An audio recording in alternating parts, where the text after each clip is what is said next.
Good morning, everyone.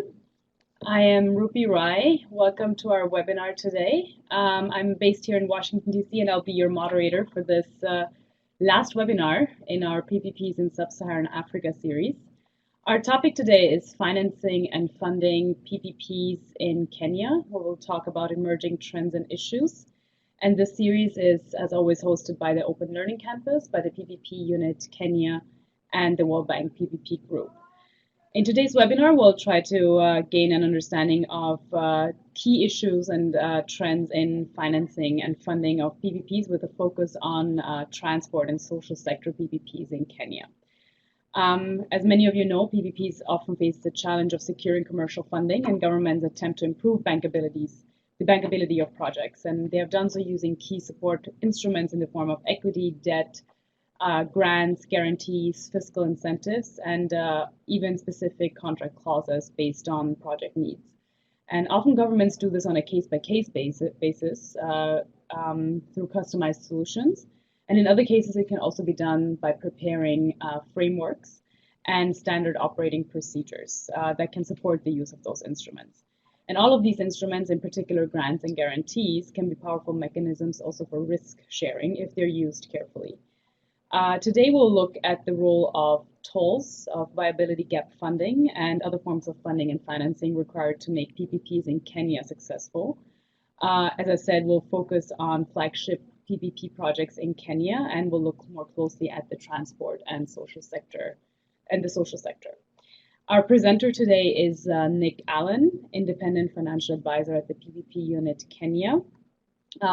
Nick is a former partner at PricewaterhouseCoopers, where he had a 25-year career working in the UK, in Africa, Central and Eastern Europe.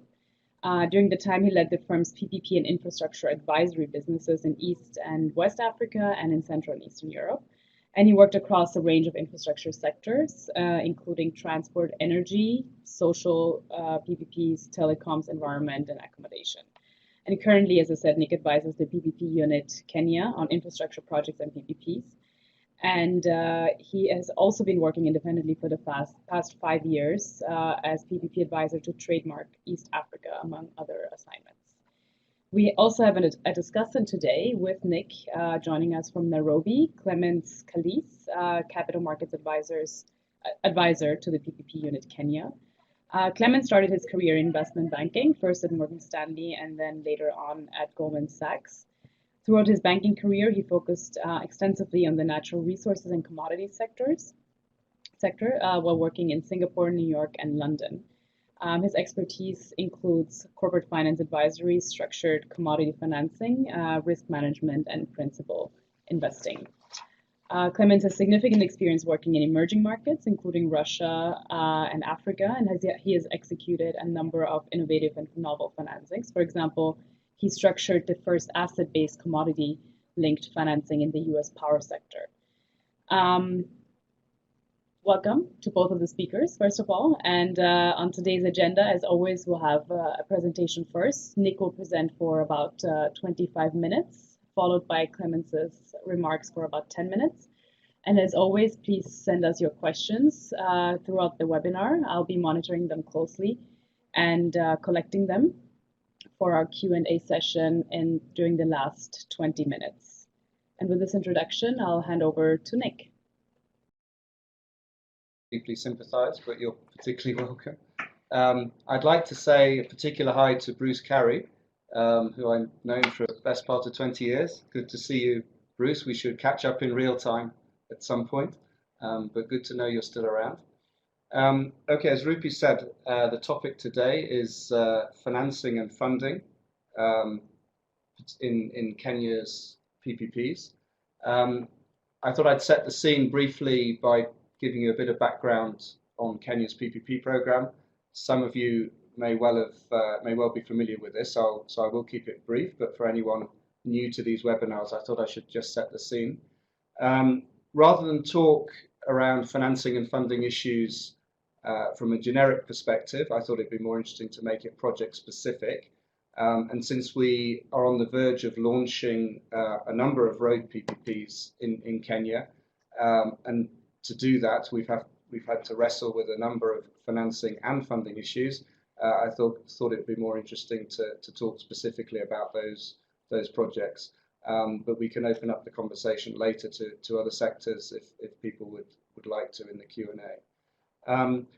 Just in terms of separating financing issues and funding issues, financing and funding are often used interchangeably. Deliberately, for the purposes of this webinar, I'm using financing to describe the original finding of the money to pay for the development of the project, the CapEx, and the funding, all about how we then pay off that financing over the term of the project and fund the operation and maintenance costs for the project. So I'll deal with those separately, although obviously they're very interlinked.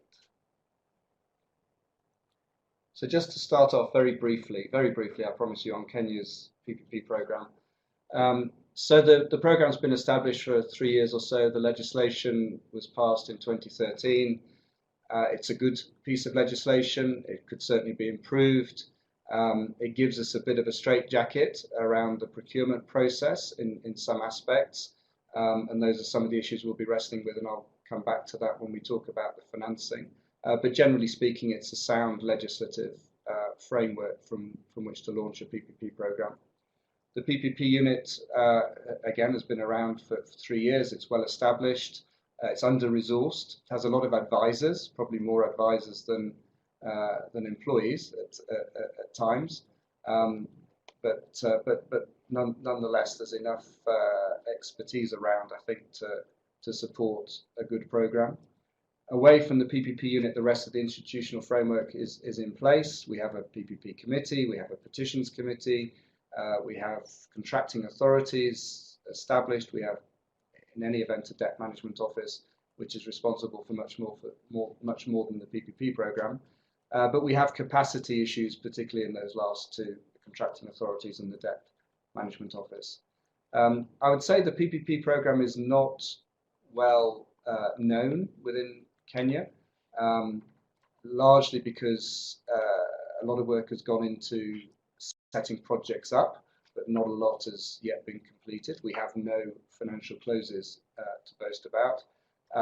But I don't think I'm being too optimistic to say that 2017 does promise to be a breakthrough year. And when I talk to you just about the road projects, you'll see why I'm saying that.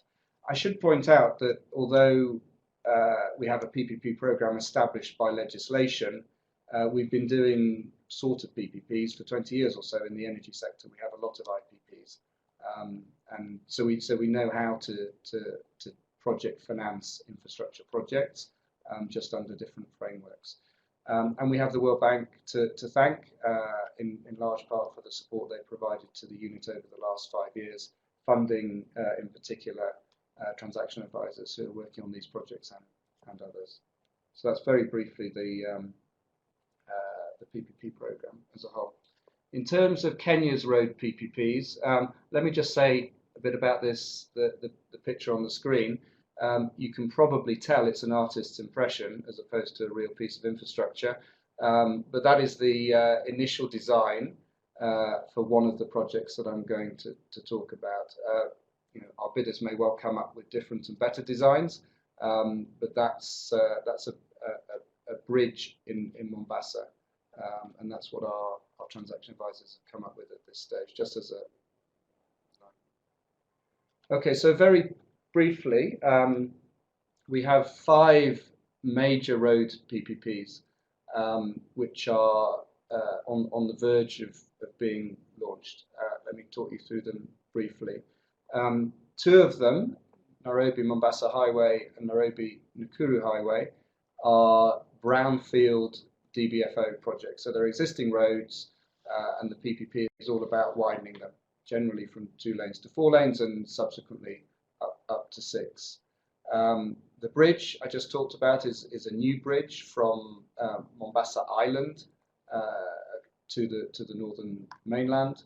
And then we have 2 O&M projects. These are roads which have already been improved under traditional EPC contracts, but we want to make sure they stay in the same condition as as we've developed them in. So two large DBFO projects of highways, a DBFO for a new bridge, and two O&M projects on roads which have already been built. Nairobi Mombasa Highway, which forgive my artist's impression, is the red line on the map that you can all see, is roughly a 500-kilometre stretch of highway, too big in terms of financing to procure as one PPP, so that will be split into three packages, all of around $500 to $600 million. Nairobi Nakuru is the yellow line, which extends beyond that, and the southern bypass is the curvy red line, which joins the two. All of those three are part of what's called the Northern Corridor, which is the largest, most important trade corridor in East Africa, running from the port of Mombasa through Nairobi up to Uganda and then beyond to Rwanda, Burundi, and even DRC. Nairobi Thika, which is the little blue line, is a commuter road from Thika into Nairobi. So the bulk of the projects are all around improving Kenya's trade corridors, but there are a couple, being the bridge and Thika Highway, which are more around relieving urban congestion. Finally, there is a tolling operator that will be procured, whose responsibility will be to roll out and operate tolling across all of these projects. Okay, so that's in overview. Just a little bit on the transaction structures. As mentioned, all the roads will be tolled. There is a national tolling policy which has been developed and is currently awaiting cabinet approval to support the tolling implementation. However, all of the projects will be availability based. In other words, the concessionaires will be paid a service payment in return for them building and then operating the road. And largely that will be based on whether the road is available or not and in good condition. So critically, revenue risk will remain with government. Nonetheless, we will be passing traffic volume risk. So if the traffic volumes are higher than projected and that imposes extra costs on the highways, then that will be the risk to the concessionaire. For those of you familiar with road projects, frankly, whether they're PPPs or EPCs, you'll know that land acquisition is a significant challenge, and Kenya is no different. In particular, on the major highways I've talked about, Nairobi up to Mombasa and Nairobi to Nakuru, and also the bridge project. So we have a lot of land to acquire. It's quite expensive, and some of it is fairly sensitive because it goes through environmentally important areas. Resettlement is a particular challenge for new Nyali Bridge. I know that may sound a bit odd for a bridge that goes over a waterway, but part of the project is also widening and building new connecting roads to the bridge, and it's those connecting roads that require some resettlement. As I mentioned, the two major highways go through environmentally sensitive areas, whether be they national parks or close to forests. We even have some World Heritage sites on the way. So we're very mindful of the need to do this properly. A lot of work, for example, is going into developing state-of-the-art wildlife crossings for the highways that go through national parks. In terms of timing, I mentioned that we're imminent. So all of these projects are due to be launched, I mean, frankly, one of them next week, but over the course of the next 5 to 6 weeks. So all of them should be launched before the end of the year. Okay, so that's the background. Now talking about, say, key financing issues. So what are the challenges we faced? Well, you've probably worked out a few of them already. We have a lot of projects. I say 6 or 7 of the projects on the earlier slide. We may well be bundling a couple of them together, but with the splitting of Nairobi Mombasa into 3, we will end up with either 6 or 7 what we're calling asset procurements, and then on top of that is the tolling. Again, you will have seen that the size of the projects, even when we package them, break them down, we're still talking around $500 to $600 million financing requirements. If you add it all up, projects come to north of $2 billion for the initial financing requirements on financial close. And if you take into account augmentations, so both Nairobi Nakuru and Nairobi Mombasa, there is an initial widening from 2 lanes to 4 lanes, but it's recognized that in certain stretches within the period of the concession, which is 30 years or so, traffic levels are likely to demand further widening and further capex. So if you take that into account as well, we're talking close to $4 billion. But 2.3 is the number that exercises us at the moment. Our market is characterized by having limited appetite from commercial banks and local banks. There are a few players in the market that have been involved, for example, in the IPPs I talked about, but nothing compared to the amount of financing that we need for these projects. I've said limited local currency financing, call it nil if you want. There basically is not a long-term local currency financing market in Kenya, particularly at fixed rates, which is what we need for PPPs. So really we're going to be turning almost inevitably to the development banks. That creates a bit of a challenge for us on the procurement because development banks are interested in supporting the projects rather than specific bidders. So we have a challenge around getting committed terms at bid stage, which presents for us, reference the issues I talked about, the legislation, presents to us risks of procurement failure because there are limited flexibility that we have around changes to terms that we get at bid stage.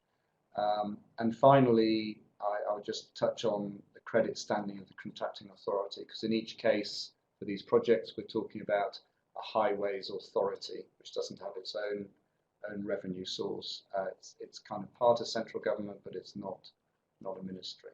Okay, so those are the challenges.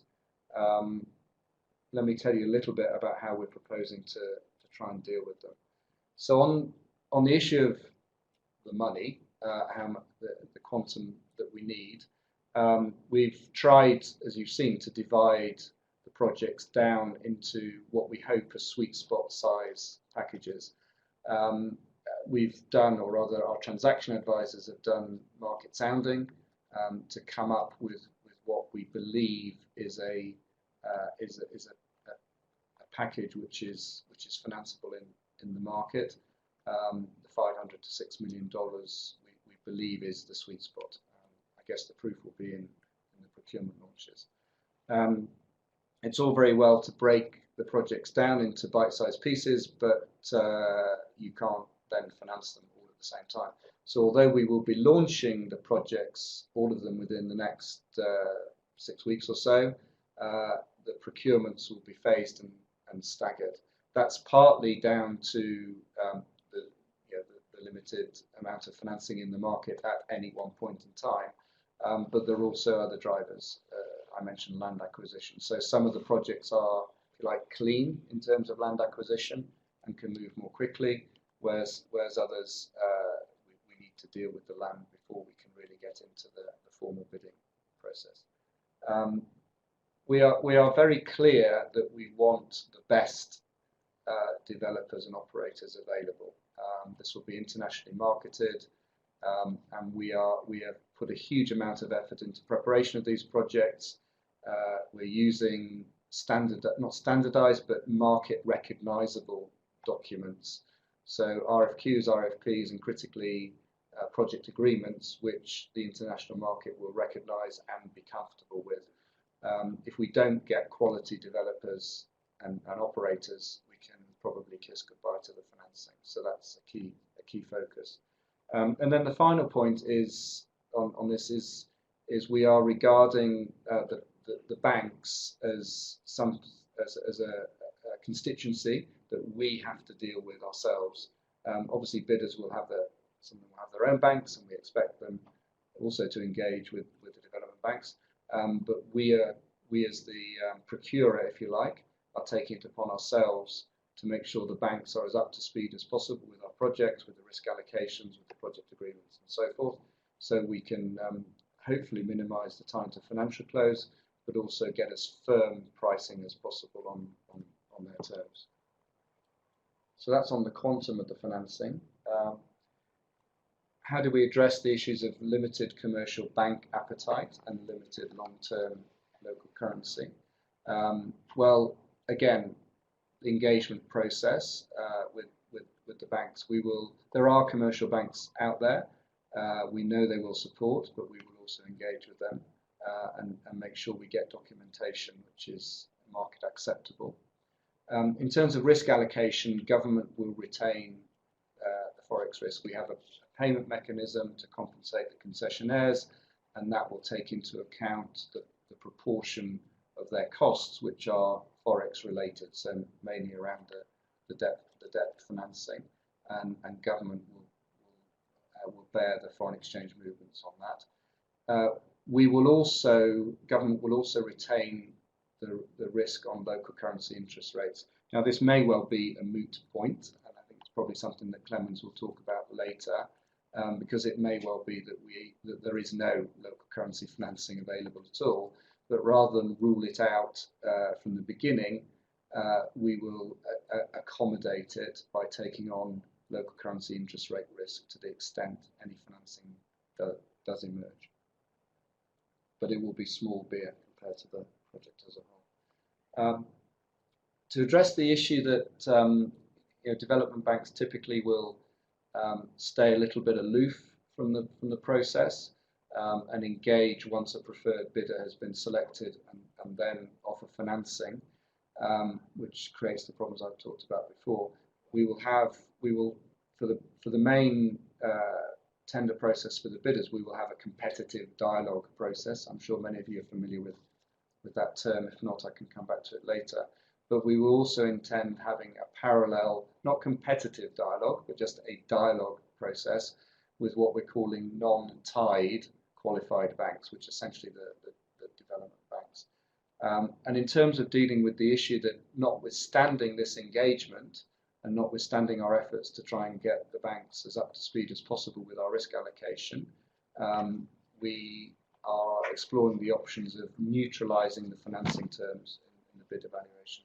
So, for example, we would just evaluate the bidders on their EPC costs and O&M costs, and we're also looking at potentially running a financing competition post the selection of preferred bidder. I emphasise that those are options we're looking at the moment, just to deal with this issue, but no final decision has been made. In terms of the credit standing of the contracting authority, there is a challenge in Kenya that, regrettably, the contracting authorities are not necessarily trusted to settle their bills on time. We're fortunate that we have toll revenues coming in, so we will be setting up a national toll fund into which those revenues will be paid. It will be ring-fenced from the national budget, and the first charge, if you like, on the toll revenues will be the availability payments to the concessionaires, and we will work up minimum funding levels for that toll fund to hold at any particular point in time, recognising that toll receipts are unpredictable, which is why we're not passing revenue risk. We need to acknowledge that at certain points in time the toll revenues may not be enough to meet the availability payments. So behind the toll fund, if you like, will be backstopping from National Treasury, step in to meet any shortfalls, and including on termination, not just on periodic payments. Okay, so that's a quick gallop through key financing issues. If I can now turn to funding, I think to understand our funding challenges on these projects, it's important to perhaps to present a picture of Kenya's road sector and the funding situation in the road sector as a whole, because that's the context in which we're procuring these PPPs. Kenya has not a huge road network, 156,000 kilometres across the country. Only 14,000 of that are paved. The bigger roads have been financed by development partners. Maintenance of those roads comes primarily from a fuel levy, which is managed by the Kenya Road. However, the sector remains underfunded, and we have an estimated maintenance backlog on that existing network of roads of around $3.5 to $4 billion. So in other words, our starting point for launching these PPP projects is an underfunded sector. Not the greatest place to start, but it's where we are. On top of that, Kenya has ambitious plans to improve its infrastructure across all sectors. It's already building a huge new railway from Mombasa to Nairobi. That will be complete next year, and in future years it will go further through to Uganda and even beyond. And there are other large infrastructure projects on the books, all around moving Kenya from middle income economy to beyond. In the road sector alone, there are projects estimated to cost around $9 billion over the next 10 years, and probably that list of projects is not complete. That includes the 5 road PPPs I've talked about, as well as 10,000 kilometres of smaller roads, which will also be done on a PPP basis, and that doesn't include other projects which will just be procured EPC. If you add all of that together, and together with the existing maintenance backlog, we end up inevitably with a funding gap which peaks at around $15 billion in 2020. So realistically, one cannot proceed with these projects without addressing that funding. So from a sector perspective, there are a number of options that are being looked at. One is to increase the fuel levy. We've recently increased it. There are options perhaps to increase it further, but that's politically challenging and unpopular. And also there is a cap on how much you can increase the cost of your fuel compared to your neighbouring countries, because if it goes too high, you just encourage smuggling. So we're not a million miles away from that cap. There is a plan to reintroduce vehicle licensing. This is not just around raising money. This is national security. This is improving management of our fleet of vehicles, etc., etc., etc. But it is also an opportunity to raise money. There's a possibility of introducing tax on motor insurance premiums. There is none at the moment. And then finally, road tolling, and that's really what I wanted to talk about in the remainder of this discussion. So Kenya has, as I mentioned before, we have a road tolling policy, a national road tolling policy in draft, waiting for cabinet approval. So none of this is cast in stone until it gets approved by cabinet. But let me share with you just some of the highlights. The primary objective, perhaps quite understandably, is around raising money to put the sector on a more sustainable funding basis so that we can make these investments. But road tolling also has other benefits, and these are also part of government's objectives. One is to move more towards a user pays principle for our transport sector. That's part of Kenya's transport policy. It applies pretty well in other sectors, ports and rail and so forth, but it's not there in roads. So introducing road tolling is anyway consistent with our national transport policy. But we also recognise the benefits of introducing tolling to influence traffic levels and congestion, particularly in urban areas, and that will be part of the benefit of tolling the bridge in Mombasa, for example, and also around influencing how we want, in particular, our freight to be moved. There is a desire within Kenya to get quite a lot of our freight traffic off the roads and onto the rail, and road pricing can help us do that. So there are other benefits beyond just raising money. In terms of how the tolling will be applied, well, first of all, it's not just to do with PPPs.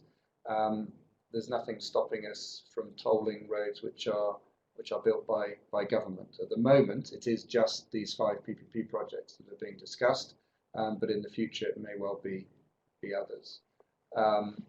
Any road to be tolled must have been improved.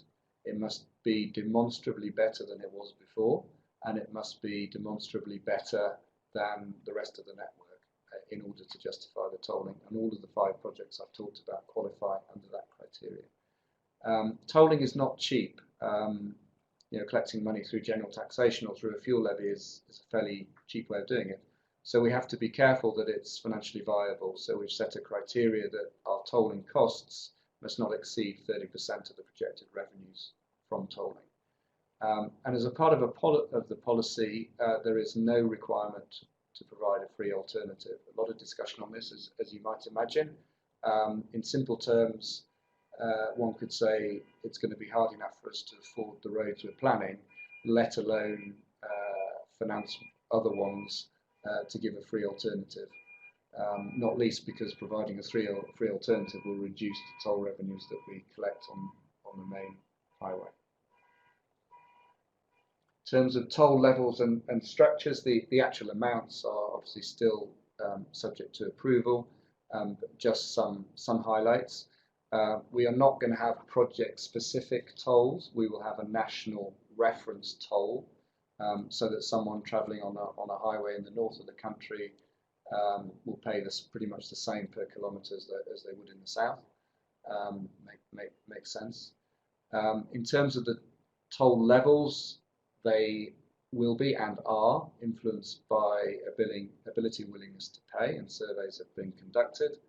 They will be influenced by the benefits that users will get, be it in terms of time savings on journeys or cost savings from having to spend money on shock absorbers and new tyres.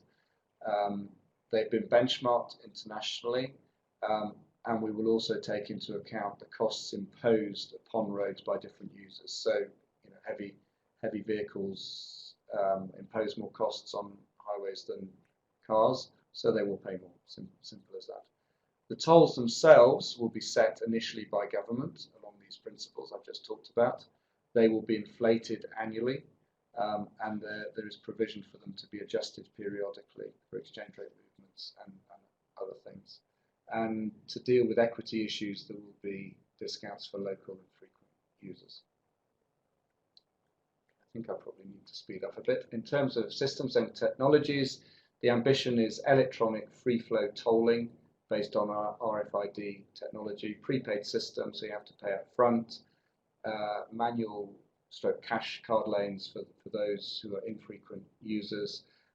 In order to have a free-flow system which is prepaid, we need a national vehicle registration database and number plate recognition system, and all of that is being developed by government already.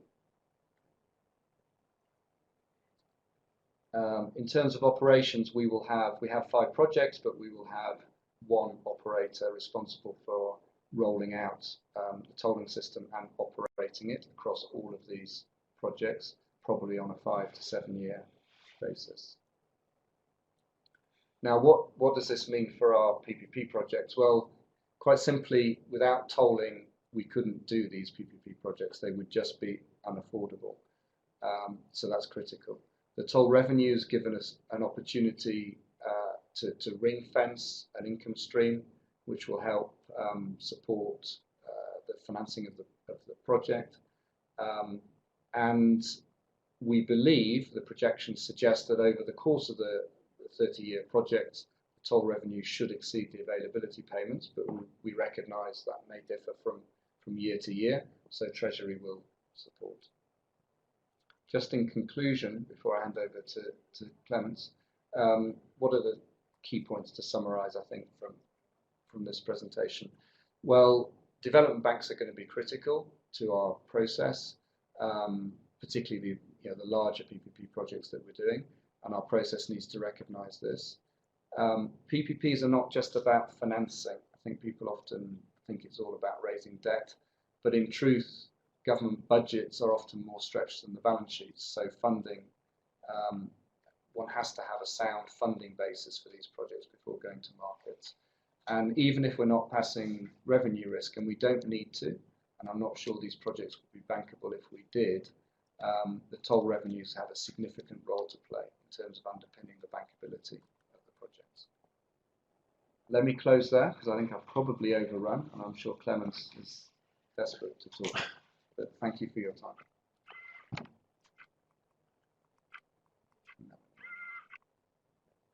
Okay, so hello everybody, and thank you, Nick, for this introduction into road PPPs in Kenya. I'll try to keep brief, but wanted to make a few observations. And the first one is what really doesn't come out in listening to Nick here is the tremendous amount of work and preparation that has gone into arriving at the stage that we are at. The whole purpose of the PPP Act and the PPP unit and everybody is to come up with a mechanism to procure operators, sponsors, financing for these projects and create a level playing field. What is important to keep in mind here is that in developed markets, if you do a PPP in Europe, where markets are established and the rules are well understood, you are creating a structure that appeals to a relatively large group of somewhat uniform potential finance providers. If you look at the situation in Kenya, then the picture is very different. So when we think about the issues of financing PPPs, one important consideration has to be who are the potential capital providers to these projects, what are their specific constraints, and once one goes through this analysis, I think that the theory and practice collide in many aspects, and the structure has to accommodate, as Nick outlined, what investors are willing and able to do. So if you look at Kenya specifically, there are sort of four broad groups of financial entities that can provide funding to these projects, and I'm focusing more on the debt funding, which is the larger portion of the funding required. You have the banks that break down into international banks and local banks.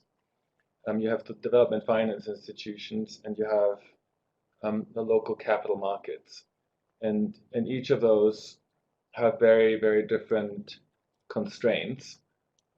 Just to name a few obvious ones, the DFIs, who are used to funding these types of projects and are able to provide large amounts of capital at competitive rates, are not very good at participating in competitive processes.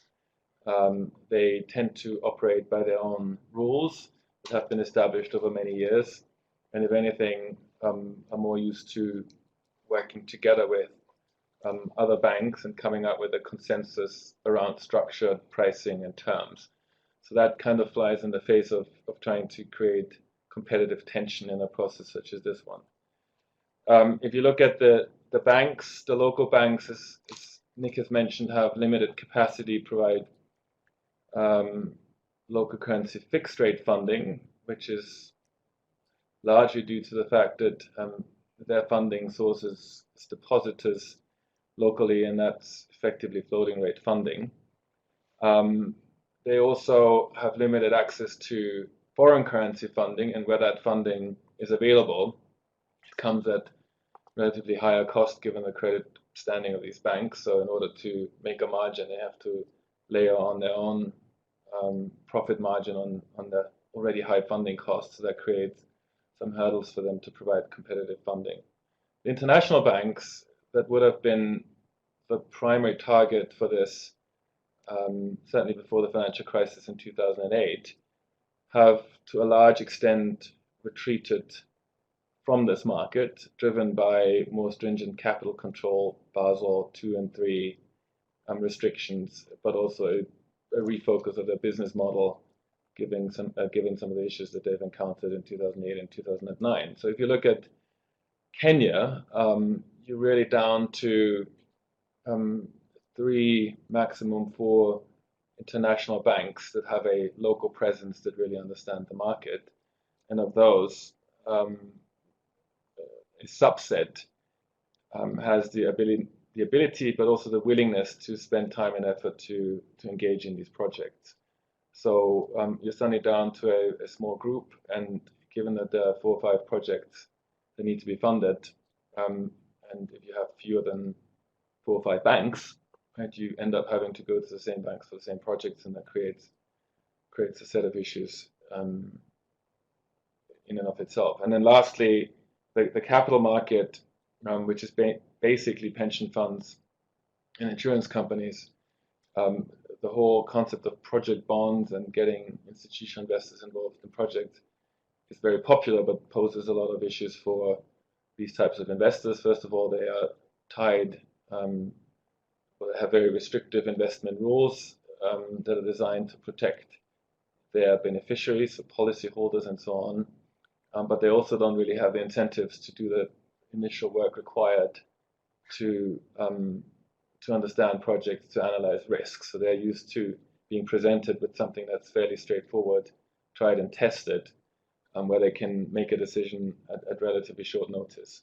So if you take all of those different investor groups and you try to squeeze them into one uniform procurement format, you can immediately see that's not a straightforward process. And so as we embark on the next stage of this already fairly long journey, I think Nick and his team will have to deal with those issues.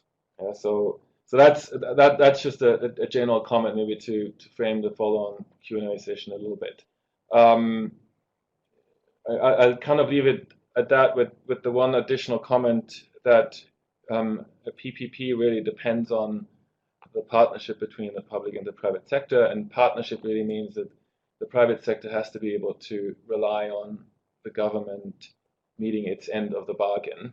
And in an environment where there isn't a lot of track record, and for projects that are not particularly complex, but also not, roads are not the most widely asset class in the project finance arena, it puts even more onus on the government to set out a timetable that it can follow through and to really stick to its to the key components that make these projects bankable. I'll leave it at that, so we have some time for questions. Rupi?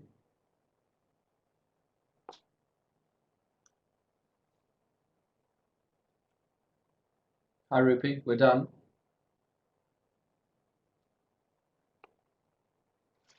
I can't hear you. Can you hear me now? Yes, I think it should be on. Thanks to both of you. This was a great presentation, Nick, and thanks for your remarks, Clemens. I think this really sets the stage very well for our Q&A session, and we've been receiving a few questions. I'm going to start with a question that we received prior to this webinar. And I see Ibrahim Sadiq also joined us today. So he would like to understand what instruments can be used to improve the bankability of infrastructure projects, and particularly in countries with economic recession or a very unstable currency. And he also today wanted to dig deeper into the question of local currency financing. And he asks, local currency financing is limited while the revenue stream is in the local currency. How can this mismatch be addressed in a situation of forex rate fluctuation and inflation? It's quite a broad question. Maybe I can focus on the local currency aspects of it, so I can give a more specific answer rather than generic. Just to clarify,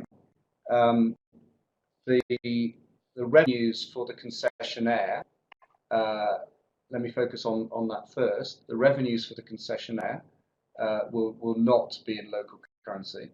They will be in a mix of foreign and local currency, which will reflect as close as possible the currency mix of the concessionaire's cost profile. Yeah. So I mentioned in the presentation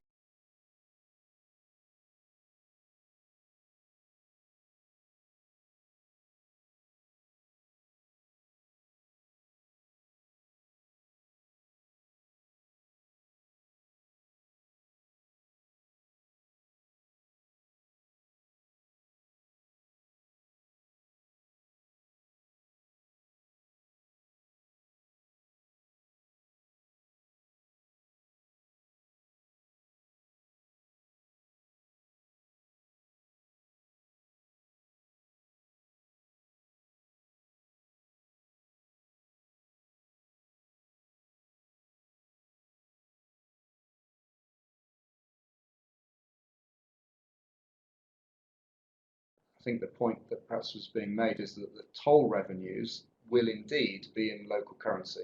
So in a sense, government is accepting a mismatch. Its revenues from the project will be in shillings, local currency, but its payments, as I've just described, will be in a mix of dollars and shillings.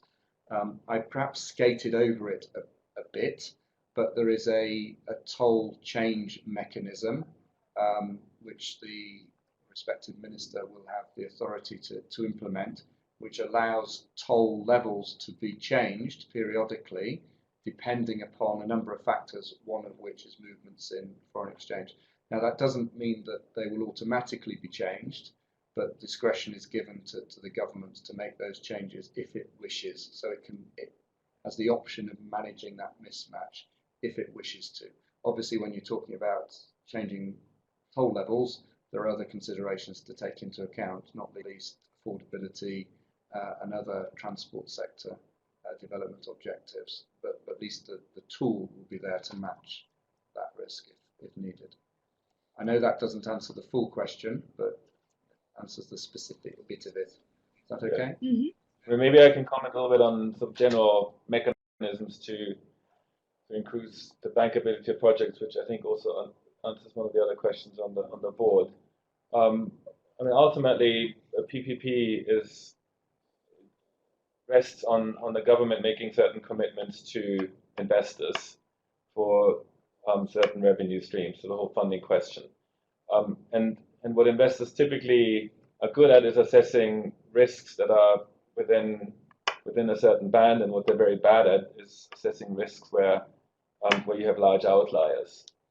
So the obvious place for government to step in is to provide guarantees specifically targeted at those risks that people are unable to assess. The most immediate guarantee that the government is effectively providing is that it backstops the obligation of any of its subsidiaries or departments to actually hand over the money when it's due. But this could also include risks such as construction risk. It could include risks around currency fluctuations or interest rate fluctuations, if one was trying to structure a local currency facility where there's no market to, for example, hedge from fixed to floating. So it's those discrete interventions by government that can make a big difference. It's always a trade-off between what the government's contingent liabilities can be and what the impact is on its balance sheet, and ultimately making those projects happening. So also in response to the question about limiting or limited liability for the government, right? All these guarantees, including revenue backstopping of the tolls, are in fact limited to some degree, in that they only kick in when certain events happen that are sort of outright outside the risk spectrum of what investors can analyze. Thank you for that. There's a related question to that. Nick, you spoke about how long-term local currency financing is quite limited in Kenya. Paul Leatherdale asked what the longest tenure is of financing that's available in the Kenyan market, and how do you see that can be improved, how more long-term financing could be made available? Well, I think I would approach this question slightly differently, right? So we know that local currency financing can only come from institutional investors in Kenya or from local Kenyan banks, because you cannot hedge the currency on a project like this for any meaningful tenor. So the next step of the analysis then is if banks cannot provide fixed rate funding to a project that has fixed revenues ultimately, then that rules them out as provider of financing for that project, unless of course the government steps in and provides some guarantee against floating rate funding. And at the same time, a similar analysis would tell you that if pension funds are not willing to, for example, take construction risk, which they typically don't do, then suddenly what you find is that question, whilst academically very interesting, becomes moot insofar as there is simply no local currency financing available. Now, having said that, just specifically on that question, if you went to banks here on a regular basis and you business and you wanted to get a loan, then maturities tend to be around 5 to 7 years. In some instances, you can get 10 years, but they would all have prepayment clauses and an interest rate reset features in them. If you go to the capital markets, the government can borrow up to 30 years. In the private market, the longest tenor you would find is around 10 years, and at the moment, probably more between 5 and 7 years. Let's stay. Sorry, Sure. let's move on. Well, okay. I was just going to say, I think there's a danger of perhaps spending too much time on this issue. At the end of the day, these projects will almost certainly not be financed with any local currency because of the market that Clemens has described. The fact that we've also just capped interest rates doesn't particularly help either. But the point is, in the longer term, we would like to get to a position where we stimulate a market for local currency financing, at least an element of these projects. So starting with our first projects, at least allowing the possibility, even if the market response is zero, at least we're starting that conversation with the market. That helps.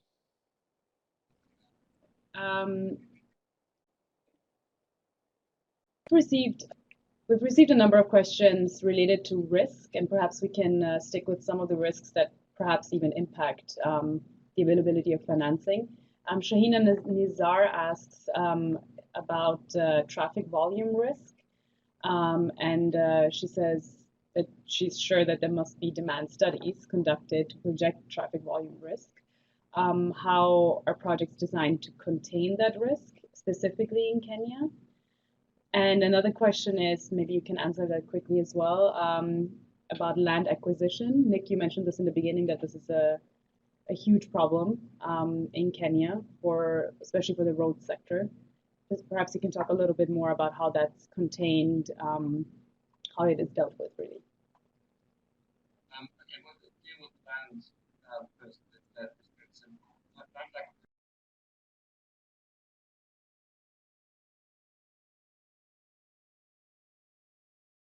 You have to go through, and the land is quite expensive. I think also we need to understand the context. Never mind PPPs. It's a while since Kenya built any big roads. Yeah. So actually the process of acquiring land for big infrastructure projects is not institutionalized, and we're having to institutionalize it on the back of these projects. So that's the challenge, really. It's more a process challenge and a funding challenge, but very, very explicitly the risks associated with it reside with government. On the traffic issue, yes, the transaction advisors have all done their traffic projections, etc., etc. There's just one thing you can guarantee about them, and that's that they're wrong. Yeah, as they tend to be, whether you're in Kenya or anywhere in the world. Toll projects have failed from Australia to Mexico. Yeah. That these things are very, very difficult to predict. In a country like Kenya, where we have economic growth of 5 to 6% every year, we have the vehicle fleet increases every year. It's completely impossible to predict. So the view is that if we pass that risk to the concessionaire, either one of two things will happen. Either the projects will not be bankable at all because those risks will not be assumed, or we, the government, more likely would have to put in a very expensive minimum traffic or minimum revenue guarantee, such that the numbers just tell you it's far better value for money for government to retain the risk itself. So very explicitly, revenue risk on these projects will be retained by government and not passed to the private sector. Government has some ability to influence traffic risk, because government, after all, is in charge of transport policy. It's in charge of other projects which might or might not get built, which will influence traffic levels, the shift between road and rail, the shift between different routes, etc., etc., etc. So government has some ability to influence that risk. Concessionaire has none whatsoever. So on the basis that PPPs are sure you've heard this phrase before, all about allocating risk to the party best able to manage it. This is not a risk that a concessionaire is remotely able to manage, so we don't transfer it. Hope that helps.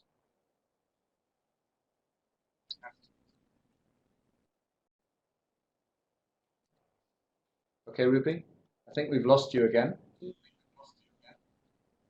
I think I'm back. Can you hear me Yes. now? Yeah.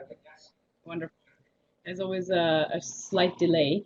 Another question pertaining to risk on fiscal risk, actually. Guillermo Albota asks about the limitations really regarding public debt management. And you mentioned this, I think, in your presentation as well, Nick, that this is always a consideration of the private sector and obviously the public sector as well. Can you talk a little bit about fiscal risk implications and balance sheets? Sure. Okay. Well, thankfully, Kenya has moved beyond the stage of PPP understanding, whereby people think PPPs are free, both in terms of obligations for government and funding and etc. So Kenya's moved well beyond that and recognises that PPP is just another way of procuring some infrastructure, and that it gives rise to obligations to government. So a lot of work, Clemens mentioned a lot of preparatory work has gone into these projects. So comprehensive feasibility studies have been prepared, and key component of that is looking at both the fiscal commitments that arise for government from these projects, and related to that, the contingent liabilities. So the fiscal commitments, the most obvious ones are the land acquisition and the service payments or availability payments to the concessionaire. So those have all been quantified. Set against that, we have the prospective toll revenues.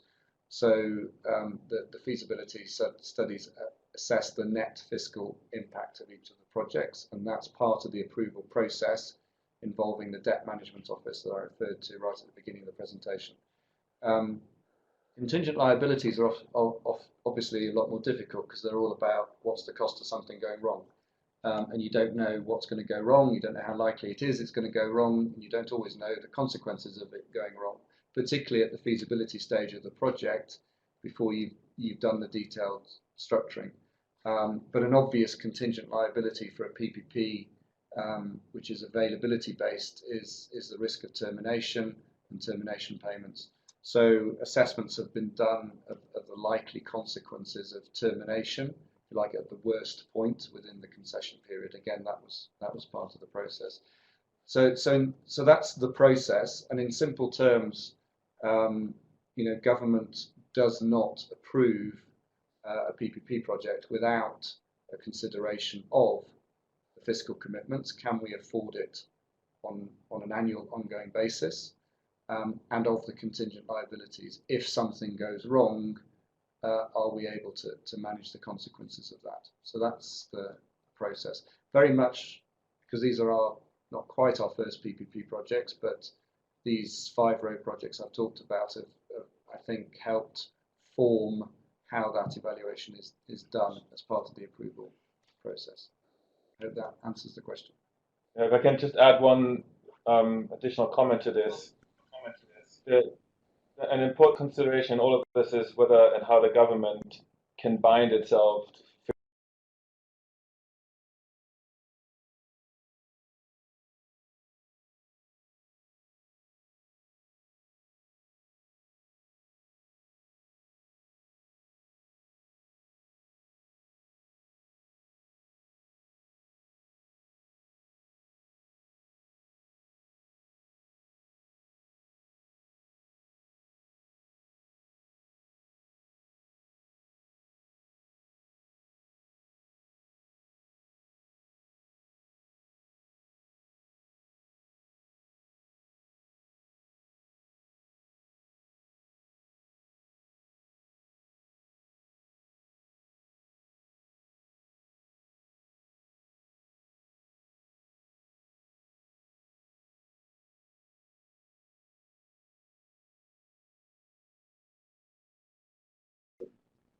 Okay, then I have a last question for you, Clemens. before we close, and I'll ask you for closing remarks as well. You mentioned the private sector, especially commercial investors, really need a reliable government partner. Can you perhaps give a couple of examples of what the private sector would need to have more trust in the government as a partner, perhaps in the short term versus the long term? And also, please feel free to give your closing remarks before we end this webinar. Sure. I mean, I think it's actually not that complicated. Ultimately, these road projects in particular depend on a few main steps taken by the government. One is that they make the payments that they commit to making. And as Nick mentioned, some of the agencies actually tasked with carrying out certain road activities have a sketchy record, so the government really needs to stand behind it. The second aspect of any concession is what happens if it is terminated, and whether the government is willing to make certain termination payments. Again, Kenya has some history around soft commitments by the government that are now being tested, and depending on how it plays out, investors' confidence will be higher or not so high. And then lastly, I think a lot of it relates to process. Nobody wants to spend years and years and years pursuing a project only to find that it gets terminated or that the rules are getting changed halfway through. So for the government being able to lay out a roadmap that's pretty clear and to stick to it is another important component for the investor community. And so the closing remark maybe from my end would be that as much as there's a lot of theoretical thinking that goes into preparing for those PPP projects and the roads in Kenya specifically, there is as much educational effort required with the financial market to get them to buy into all of this. And this is typically where governments struggle because they're not really used to engaging with the private sector on that level. And Kenya, I think, is an example where that work really has to be done and is being done very comprehensively so in order to close the gap between government thinking and private sector thinking.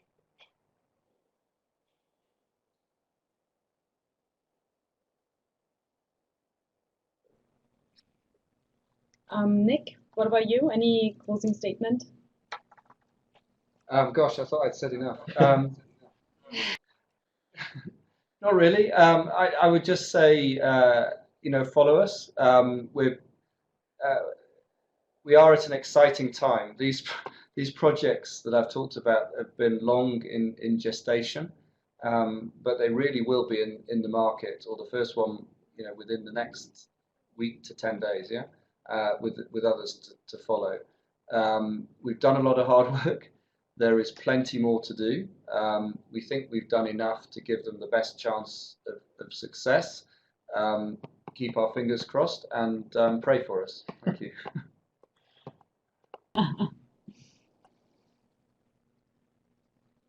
Great, thank you so much, both of you, Nick and Clemens. This is a great presentation, very comprehensive, and great overview of financing and funding of PPPs in Kenya. It was a pleasure having you today here. And with this, I would like to close the Kenya PPPs series. Thank you everyone for joining.